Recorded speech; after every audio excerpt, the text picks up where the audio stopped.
Kaixo Leire. Kaixo Jana. Ongi etorri Teknopolisera. Eskerrik asko. Eluiar Fundazioak ikarai berria hasi du eta zuri egokitu zaizu taldearen gidaritza. Eluiar Fundazioko zuzendari nagusia zara.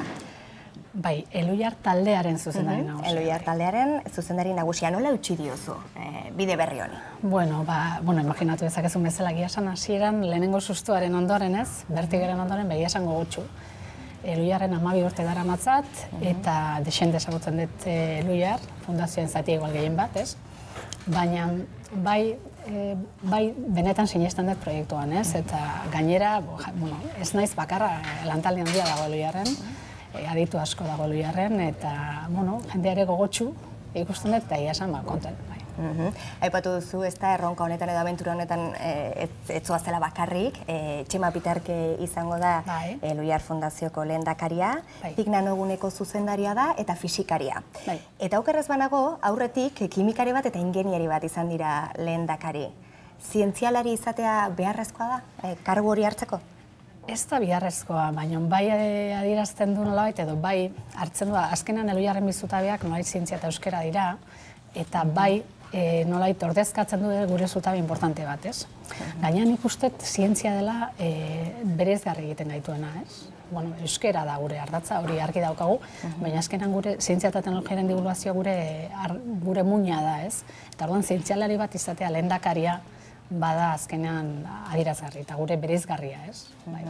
Zientzia eta euskara binomio horretaz hitz egin duzu, guk elkarrizketaren aurkezpenean aipatu dugu nola orain 40 urte zientzialari talde batek Eluiar Kultura Elkartea sortu zuen, helburu nagusi batekin, eta da zientzia euskaraz egitea. Bai. Ezta? Ondo baderitzozu, egungo Eluiar Fundazioaren xedea irakurriko dut. Bale, ondo. Euskara zientzian, teknologian eta gizartean sendotzen eta harentzako arlo berriak eraikitzen egiten dugu lan. Euskal komunitate aktiboa eta kritikoa helburu.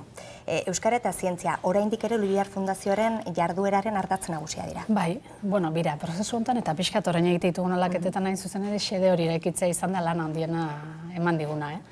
Nolabait horrek, lehen esan detenan, bi zutabeak uztartzen ditu, eta gainera guk ikusten dugu, adibidez, zientzia dela, eta gure ustez importantea da, nolabait, zientzia dela ezagutzak edo egituratzeko modu bat, ez? Guretzako importantea da, zientzia edukietaz haratago edo errealitatea ezagutzeko, jasotzen ditugun edukietaz haratago, badala errealitate hori ezagutzeko modu bat, ez? Modu egituratu bat. Eta hizkuntza, eta gurean hizkuntza euskera da, normaltasunez, hizkuntza da, ideiak edo ezagutza horiek, ez, gizarteratzeko modua. Eta gero hirugarren hanka bat dago, ez, xede horretan da gizartea. Azkenean guk badugu gizartea, Eluiarrek badu gizartea, eta euskal gizartea ikusteko modu bat. Eta bata da zientzia. Guk uste dugu, eta guk defendatzen duguna da, gizarte horrek errealitatea ezagutzeko modu bat, edo modu bat hobesten dugu, eta hori da zientziaren bidea, ez? Eta beste bada, naturaltasunez euskeraz bizi nahi dugula gizarte hori, ez? Edo mundu hori.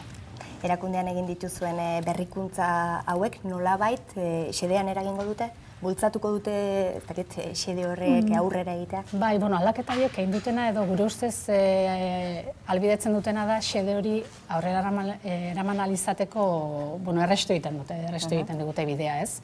Nolait guk 40 urte hauetan, Eluiar duela 40 urte sortu zen, baina 3 erakunde desberdin izan gera, fundazio batetik eta gero Aholkularitza eta Eleka beste bi enpresa sortu ziren bere garaian eta bere bidea egin dute, eta baina erabaki duguna da elkarrekin bidea egiten jarraitzea.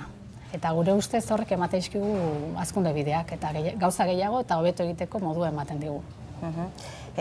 Euskara eta zientzia, binomioa berriz ere izpide, euskara mundu txikia da, sendoa baino txikia, eta zientzia gizartean ez da jende kopuru handiaren gana iristen.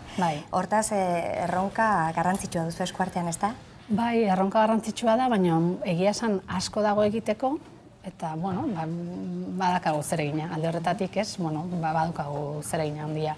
Mira, hor pixkat gainera, duela, aski ezaguna diez Jose Ramon Etxebarria guatzen ez Adolfo Suarezen garaian, ez? Berak momentu batean, okerrez banago Adolfo Suarezek esan zuen, ez? Berak zalantzan jartzen zuen fisika nuklearraz euskeraz egin zitekenik. Hori da, hitz egin zitekenik. Berak momentu batean esan zuen, hortarako bi gauza behar zirela, fisikaz jakin eta euskera jakin. Eta geroago nik irakurri nion Jose Arrari esanez, hortaz gain beste 3. ardatz bat zegoela, eta zela borondatea. Ez zala bakarrikan fisika jakin behar eta euskera, baizik eta borondatea ere behar zala. Bago ere hortxe gaude. Borondatea behintzat ez zaigu falta. Pentsatzen dut, Leire, gizarteak zuen jardueraren inguruan duen pertzepzioaren nolabait, ez dakit, aztertuko zenutela edo? Bai, hain zuzen ere, pixkat aldaketa horiek, aldaketa guzti hauekin batera ekin genion gure marka aztertzen jardu ginen, ez? Pixkat jendeak ze ezagutzen duen, Luiar ezagutzen duen, zerekin erlazionatzen duen, eta, egia esan hor datu interesgarria jaso genituen, eta egia da, bada, kezkatzeko, kezkatu baino, hortan ere, lehen esan dugun bideo hori egiteko badugula, oso datu esangoratxoa jaso genuen, ez? Adibidez, galdetu genion hainbat jenderi, inkestak egin ziren eta, ea zientziarekin zerikusia, zientzia gizarteratzen zerikusia zuten erakunderik edo ezagutzen zuten. Eta egia esan, hola hutsean, izenik esan gabe, 180 ez ziren gai erakunde bat bera ere ipatzeko, harritzekoa da. Eta euskararen arloan 150. Gero ja erakunde zerrenda jakin bat ematean, ja izenak emateko gai ziren, baino. Datuak esaguratxoa dira. Bai. Eta egoera horri buelte ematerik bai, badago? Hortan gabiltza. Hortan gabiltza, eta egia esan hortan gabiltza gero eta jende gehiago, eta gero eta erakunde gehiago, eta gero eta proiektu gehiago. Adibidez, Teknopolis bera, Teknopolisek 14 urte betetzea, ez bada, guretzako importantea da, aldizkariak, berrogei urte, beste aldizkari bat zen, bere garaian sortu zena, baina bada bostekoa eta gero eta proiektu gehiago ditugu, eta gazteen artean zientziazaletasuna edo bintzat ezagutza hori, hurbilpen hori sustatzeko baditugu proiektu berriak eta bide berriak, eta hortan gabiltza. Hortaz hitz egin nahi nuke, proiektu batzuk aipatu dituzu, zeintzuk dira garai berri honetan dituzuen proiektu edo erronka nagusiak? Aipagarrienak. Erronka nagusiak, zientzian arloan, pixkat, gure erronka nagusia dira, pixkat, publiko gehiagotara iristea. Hortan gabiltza eta hor gazteekin baitugu proiektu interesgarriak. Adibidez, gainera hor bide, esfortzu handia egin dugu Europako beste agente batzuekin batera proiektuak abierazteko, eta gaur egun ditugu bi, zientzia unitatean, bata da zientzia udalekuen sarea, osatu du, Luiarrek duela 3 urte antolatzaitu zientzia udalekuak. Europara begira? Hori hemen antolatzen dugu, baina sare bat sortu dugu Europako beste erakunde batzuekin batera, beste unibertsitate eta erakundeekin batera, ez?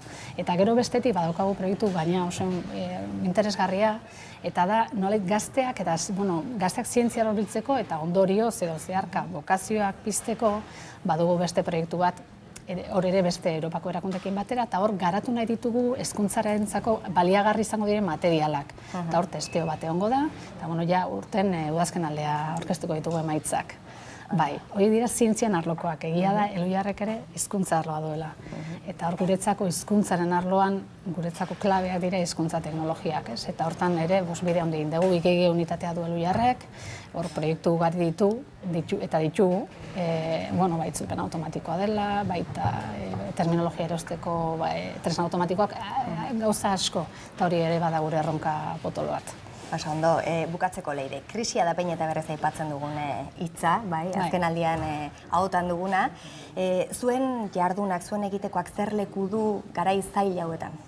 Beti izan duna, pixka eta krisiaren egoera honetan, krisia azken finean da nolabait aldaketa bat sortzen duen egoera jakin bat, ez? Ematen du krisi hau dela amildegia, baina honez, etengabe izan ditugu krisiak askotan aldaketa bateruntz abiatzen gaitu, batzutan txarreako eta bestean okerreako, ez?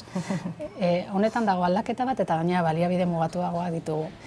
Hortaz nik uste gaina baliatu beharko genukela egoera hau lehentasunezkoak diren gaiak benetan bultzatzeko. Eta, aldaketa baten hastapeneko pausotan baldin badaude, ikusi beharko genuke ze gizarte mota nahi dugunez. Eta, hor, benetan, ez dugu, gu behintzat sinisten dugu gure egiteko hau ez dagoela zalantzan krisi honetan. Oso ondo Leire, mila esker, tarte hau eskaintzegatik eta zortzean. Eskerrik asko.